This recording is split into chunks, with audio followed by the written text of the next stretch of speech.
A request for protection from stalking that was filed in this matter.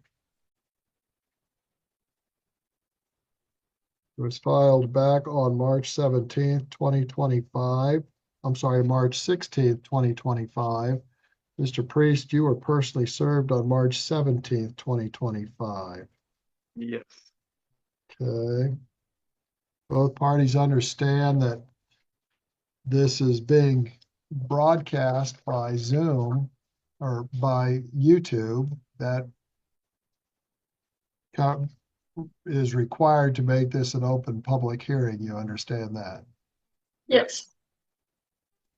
Okay. And Mr. Jeremy Priest, you understand that Callie is requesting a restraining order at this time? Yeah, I got that. Okay. Are you opposed to her having a restraining order? I mean, I haven't talked to her in like. All right, guys, we open strong inside a Kansas courtroom. Judge steady, tone sharp. A request for protection from stalking hits the table. Jeremy Priest stands accused. The judge confirms both parties know this hearing is public, broadcast on YouTube for the world to see. Jeremy sounds uneasy, claiming he hasn't talked to her in a year, but when pressed, he still opposes the restraining order. The tension rises immediately. It's clear this isn't just paperwork. This is fear, pain, and confrontation live on record. A year, so I mean, I was sorry I went off on her the other day, but it was not 19 voicemail. Hey, I don't want to get into your case just yet. Right now, I'm simply asking, she's requesting a restraining order. Are you agreeable to that or are you opposed to that? I mean, I don't really want to talk to her again, so. Am I opposed? What? Yeah, I'm opposed to it. Okay. So, Ms. Callie Priest, you'll need to present your case. Okay. And you can call whatever witnesses you need to call. Okay. Present the evidence you wish to present to the court. And then, Mr. Priest, you'll have a chance to cross-examine her witnesses. And then, Mr. Priest, you'll have a chance to testify, and she'll have a chance to cross-examine you or any witnesses you choose to call, okay? Okay. Okay. So, Ms. Callie Priest, who would you like to call first? Just myself. Okay.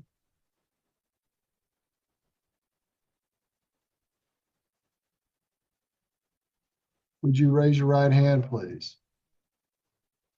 You solemnly swear and or The judge wastes no time. All right, Ms. Callie Priest, present your case. Callie, calm but shaken, takes the stand. She swears under oath to tell the truth, the whole truth, and nothing but. The court's atmosphere tightens. Jeremy looks down, silent. The judge instructs her, evidence, witnesses, anything she needs. This is her moment to prove danger, not drama. Viewers, buckle up, we're about to step into months of chaos, obsession, and raw emotion. affirm that the testimony you give will be the truth, the whole truth, and nothing but the truth, subject to the penalties for perjury in the state of Kansas. Yes, Your Honor. And you're subjecting yourself to the jurisdiction of the state of Kansas for your testimony here today. Yes. Okay, thank you. Go ahead. Okay.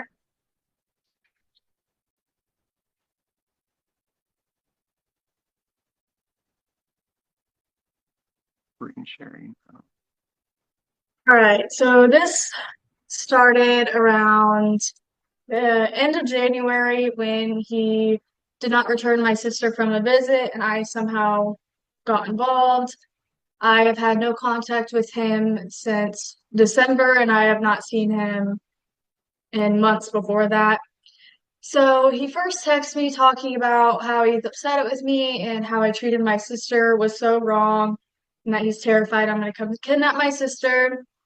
Then saying he hates his uncle for how he treated him and he said he doesn't care or he doesn't know if he should care that he had a stroke. Callie begins. It started in January. Her voice cracks slightly, recalling how Jeremy didn't return her sister from a visit. She hadn't seen him in months, yet suddenly the messages began. Angry texts accusing her, threats, bizarre emotional swings. He called her a kidnapper, claimed to love her, then swore to yell at her. The courtroom feels the confusion, a man spiraling between affection and rage. The judge listens carefully, eyes narrowed, while Colley builds the pattern of harassment piece by piece.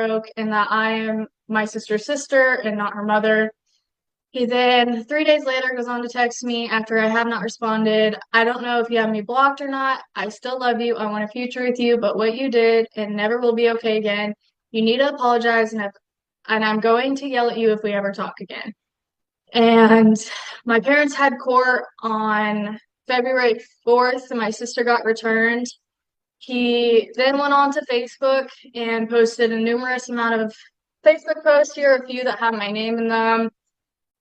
He said, maybe my 18-year-old will talk to me again someday sooner. I might help her in a few years if she gets therapy. Callie is with her mom right now. Do I deserve to be on handcuffs on my porch? He then posts my phone number, accusations saying I illegally went through his car, and then asking why I was not calling him back. He then said he should have done this years ago and that he still would be talking to me and my youngest sister. He then posts those texts that I read to you earlier. He then posted my last conversation with him before that, and that was in December. He took my siblings to Topeka and promised my sister she could go to volleyball practice. He then said she couldn't go, so I offered to go to Topeka to get her, and so that's just what those text messages are. He then started commenting on some of his posts. Right, now this is where it gets wild. Colley shows Facebook posts Jeremy made tagging her, sharing her phone number, and writing angry rants for the public to see. He accuses her of crimes, says she deserves handcuffs. He rages about a TikTok light, promises revenge, and drags the whole family into digital chaos. The posts get darker. His tone becomes unpredictable. The gallery murmurs this is personal humiliation turned public warfare. Even the judge's patience looks tested as the harassment unfolds. Saying that he will start sending my texts on here unless she wants to call me, and stories from Emmy unless Callie calls me too. I guess I'll have my lawyer get her arrested too. I have the proof. Then some more. I want Addie and Callie to be safe and happy here. I missed the F out of them. Ask Callie about the Christmas present I bought her. She has not been here since I bought it. Effing TikTok light. He then texted my boyfriend. This is all on the same night. He then texted my boyfriend saying, you need to break up with Callie, dude. And then that same night, the February 4th, texted me, might want to check Facebook, B word, have fun without my money. I bet mama's in a lot of credit card debt. She is crazy, Callie. Have fun in this town now. Sorry you made me do it. I'll be calling the cops again tomorrow about my car, regardless whether or not you drop her off. I will be turning you both in and will be pressing charges, then sent me random screenshots. And then he then texted my mom some things, and I'll just read what I was involved in, but he said, hope your phone number is fun to relearn. Callie will probably need a new one too, talking about how he posted our phone numbers on Facebook and encouraging people to harass us.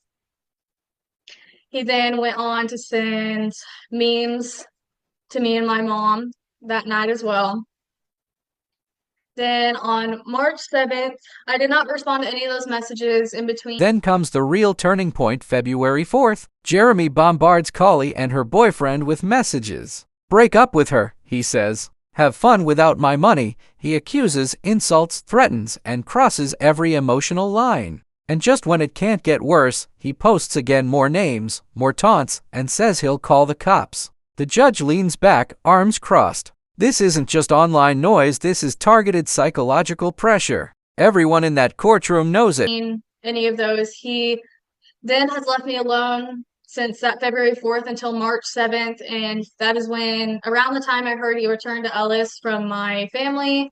He was in Topeka with his brother and was in a mental health hospital for a while. So I just was working an overnight shift as a CNA in a nursing home, and I randomly get this text. So he texted me, your mother is an effing alcoholic child. I hope you aren't letting her drive you guys places. What the F has been going on over there, effing child? What the F is wrong with you, Callie? And all I said back was, Jeremy, please leave me alone. I truly hope you get the help you need. And then he texts me, don't even bother. Keep it up and you can go to jail for neglect too.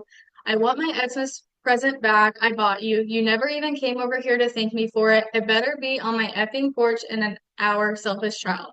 I will call the cops on you. You have 1 hour. I want the light I bought back.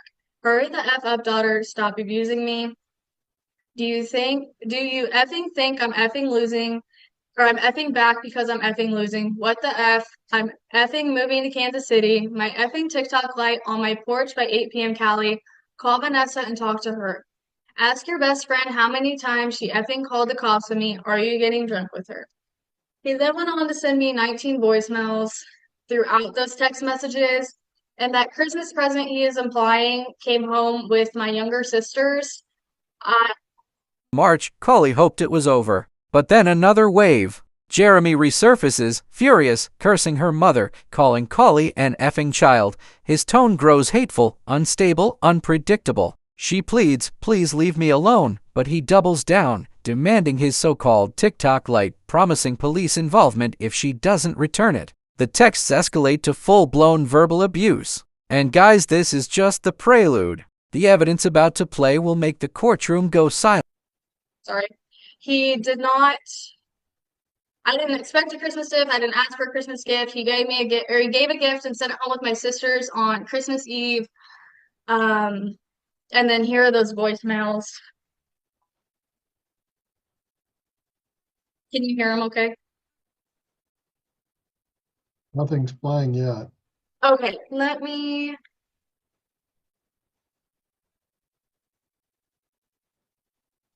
Retry that.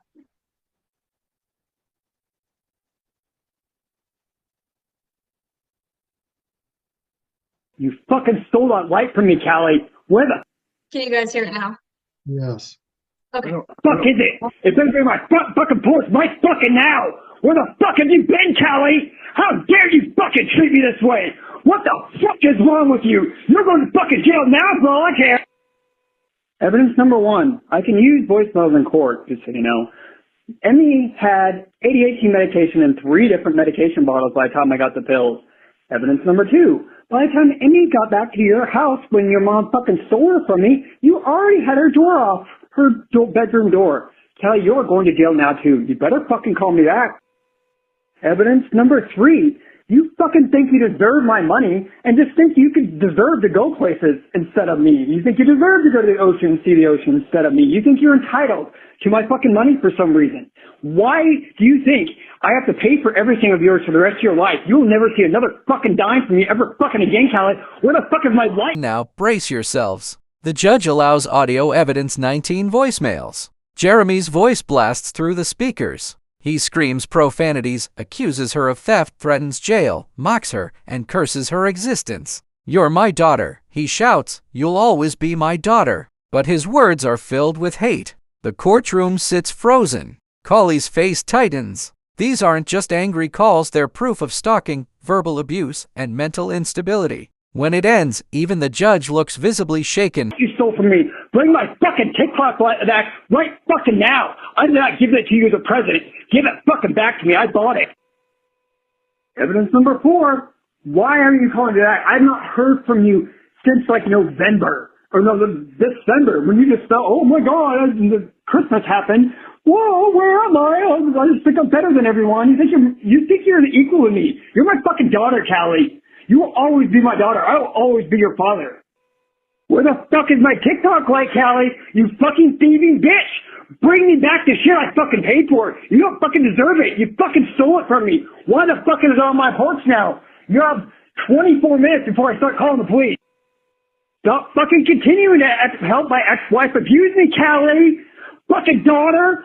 Fuck you, Callie. Where the fuck is my TikTok light? Bring me my shit back. You don't fucking care about me. I guess I'm gonna have to get your fucking license pulled for abuse and neglect I'm doing your fucking mother. I hope you chose the fucking right side, fucking piece of shit. Stop fucking your boyfriend, Callie. You're just fucking him all the time in your basement of your fucking house with the girls in the same fucking house. Fuck you. Bring my fucking TikTok light back right fucking now, Callie. Right fucking now. I guess I don't have to be fucking quiet about you in court either. Alright guys, this next part is chilling. Jeremy rants that Colley stole a light, calling her every foul name imaginable. He accuses her of ruining his life, his money, his peace, all over a simple Christmas gift. His voice cracks between rage and desperation. He threatens to call police, claims he'll expose her and her mother, and even insults her relationship. It's harassment disguised as heartbreak, madness masked as fatherhood. And that's the truth Colley's trying to survive. Cordy, I know Okay, everything. Callie, Yes. Callie, I assume the rest of the messages are in the same vein as that? Yes. Okay. You can stop playing the messages. Okay. How many messages total were there? 19.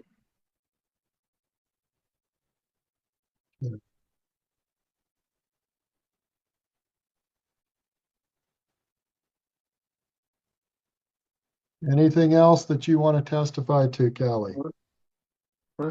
Just about the rest of that night. He then went into a group chat with me and my mom saying that he's gonna call the cops and file everything that my mom has done. That he's gonna put those Facebook posts in the beginning, he took them all down, and he eventually, or then he said he was going to put them all back. He said I'll never get anything from him again for the first message, and that he should just call welfare checks on the house every day. He then went on to send numbers. There was my mom's number, Isaac from Options number, the Ellis Police Department's number, saying F you, Callie, again, that I better answer him now. He sent the court's number. He then said he's going to call them and tell them I stole a $150 lamp from his house. And that continued. I then not responded on text and blocked him later that evening.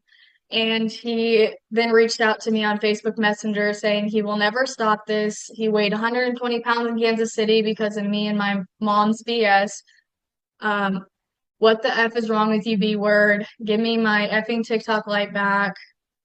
I have a meeting with my lawyer soon. I've already... Judge cuts in. You can stop the recordings, Colley nods. The evidence speaks louder than words. She continues calmly explaining the harassment didn't stop. Even after blocking him, Jeremy reached out to family members, spreading lies and sending threats. He mocked her health, her boyfriend, and her job. He wrote that she deserved nothing. The courtroom feels the exhaustion in her voice. This isn't drama, this is a woman living in fear, standing up in court, demanding safety. Called the cops on you. You're a selfish Barbie girl. You don't have health insurance anymore. I hope you get that figured out as an adult. Sorry I'm not Jack like your best friend, my effing ex-wife wants me to be. He then went on to text my boyfriend again that night and said, I will never talk to Callie again, just so you know. She's a piece of S daughter and selfish and materialistic. She essentially stole that TikTok light from me. I hope you don't kill yourself dealing with her bullshit through the years like I do with my ex. Callie is a piece of S and at helping abuse Emmy. I sure the F hope you weren't helping them. So we then ended up talking to Ellis Police Department that evening, and they are requesting 2 charges of harassment and encouraged me to block him on all platforms and start the process of getting a restraining or no contact order on him. After he was served, he then was texting my family, my great aunt, saying, you want to control your effing family. And then I have heard he has been sending the no contact order to my aunts and uncles. And he texted my mom 2 days ago saying, 2 days, I cannot wait. And that is all I have. I am just reaching out to get this restraining order because as the cops encouraged me to do, I talked to my school and my workplace, and he's threatened my license already, and I don't want to have to live in the fear of my license being taken away because of things he said. And this just all started recently, so I am scared for my safety. I don't know how far he will go. We have installed security cameras, but you never know if I'll see him in public, so. Right, guys, listen to this. The police finally stepped in. 2 counts of harassment recommended. Colley blocked him everywhere, but Jeremy kept reaching through family, sending her no contact order to relatives, threatening 2 days left. Colley explains she's scared, terrified he'll show up one day. She installed cameras, told her school, warned her job. This is what stalking looks like: relentless, invasive, and unpredictable. The tension's so thick you could feel it through the screen.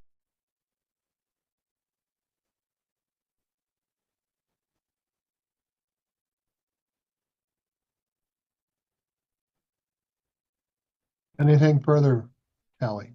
No, Your Honor. Okay. Mr. Jeremy Priest, do you have any questions of Callie about her testimony? Not really. Okay. Do you have any additional witnesses? I do Mr. not, Your Honor. Okay. Mr. Priest, do you have any witnesses that you'd like to call? I do not. Okay.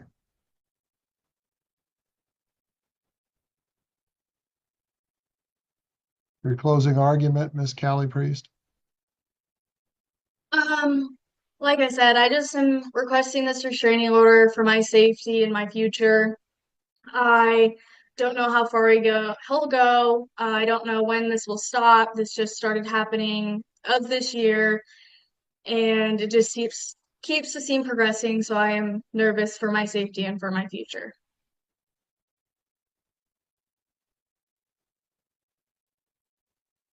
Do you have any closing argument, Mr. Priest? I mean, I was just very upset, and I'm sorry I did it. It was shouldn't have. I never called her job or anything.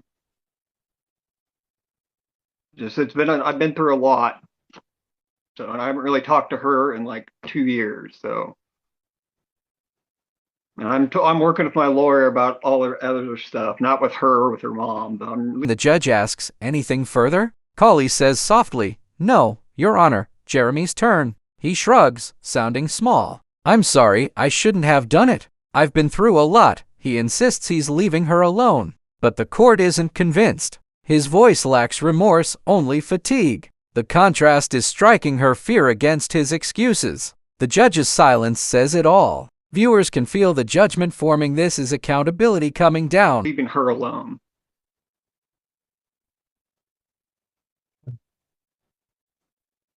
The court finds that the behavior that you've engaged in, Mr. Priest, would cause a reasonable person to fear for their safety based on the number of contacts you make, the abusive language in the contacts, the tone of your voice certainly would cause a reasonable person to fear for their safety. You've committed more than one act towards that, which constitutes stalking. So the court does find by preponderance of the evidence that you have committed stalking towards Callie, and the court is going to grant the restraining order that is requested. Okay. The restraining order will be in effect for 1 calendar year. That will be through April 1st, 2026. Okay. Okay.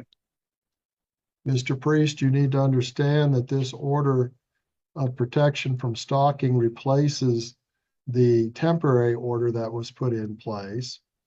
This will be in place for 1 calendar year through April. All right, guys, here's the hammer. The judge speaks firmly. Mr. Priest, your behavior would cause a reasonable person to fear for their safety. Boom. She declares stalking confirmed. The restraining order is granted for 1 full year through April 2026. Jeremy nods quietly. But make no mistake, this is more than a warning. It's a legal wall between predator and peace. The judge's voice holds finality, the weight of justice in every syllable. 1st of 2026. Okay. You will not contact Callie Priest in any way, shape, or form, Okay. directly or indirectly or through a third person. Okay. Okay. If you need to contact her for any legal reason, have your legal representative contact her. But Okay. you're not to contact her. You're not to have third persons contact her. You're not to harass her directly or indirectly. That would include Facebook posting or other posting in social media referring to her. Okay. Okay? Don't do that. You are prohibited from coming around her or her family or her place of abode or her place of work. Okay? I No don't. contact with her, direct or indirect.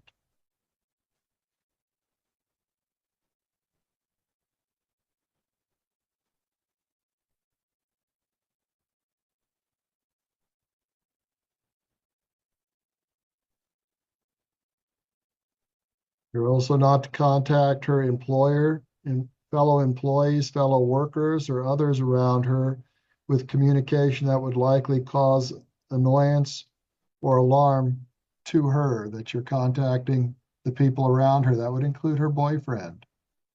I Don't know. contact him either. Not Okay? going to. How the judge lays down the law. No contact direct, indirect, or through any third person. She even bans him from social media posts, workplaces, and family contact. Jeremy mumbles okay, but everyone watching knows these aren't just words. They're boundaries built from trauma. Kali finally exhales. For the first time in months, she's protected, at least on paper. This is what survival looks like when the system finally steps in.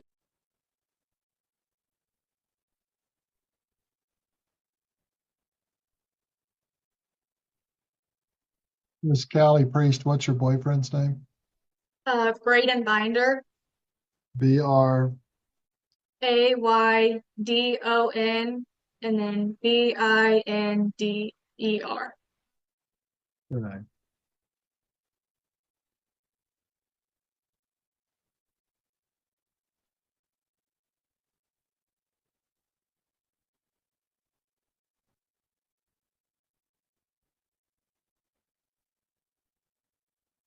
Mr. Priest, you need to understand that this order goes into effect today. Okay. Law enforcement can immediately enforce this order. This order will be placed with dispatch. They will enter at NCIC so that it is available throughout the United States. Okay. If you violate The courtroom shifts to enforcement. The judge explains the order is active immediately, entered nationwide through NSIC. If Jeremy violates it, it's criminal. Jail time, fines, extended bans, even lifetime orders. She spells it out with precision. Do not test this court. Jeremy listens, quiet now. The man who once filled phones with rage now faces silence and the weight of his own consequences. This is the sound of fear turning into justice. the order, it may constitute an offense under the Criminal Code of Kansas, including but not limited to violation of a protection order or stalking or assault or battery or criminal trespass or violation of a protection order. Okay? Okay. Those are criminal offenses for which you could be prosecuted. Violation of this order could also result in this order being extended. Normally, it would be extended a year or two for a violation. If it's a serious violation, it could result in a lifetime restraining order. You understand that? Okay. Okay. Violation of this order is punishable as contempt of court. You could be subject to serving county jail time and or a fine if you violate. Okay. Okay. Do you have a concealed carry license? I do not. Okay, because a concealed carry license is subject to revocation if there's a restraining order against you. Okay. Okay. And you should probably not be possessing or carrying any weapons in public, because that would constitute criminal use of a weapon Okay. under Kansas statute for violating the restraining order and having a weapon on your person. Okay. Okay. Could also subject you to federal firearm restrictions under federal law. Okay.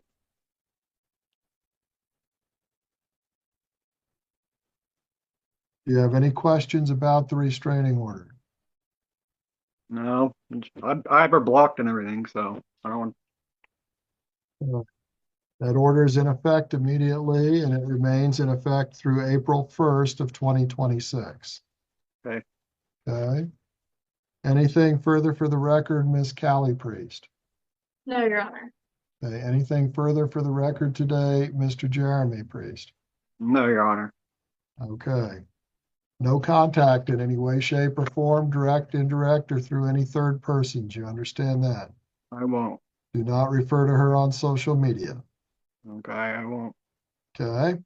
And finally, the warning turns personal. The judge reminds him any weapon possession is now illegal, his rights revoked, his freedom limited. The courtroom ends not with shouting, but with cold authority. Cauley stands strong, Jeremy subdued. No contact, the judge repeats, in any way, shape, or form. And with that, bang, case closed. The silence after that gavel says everything.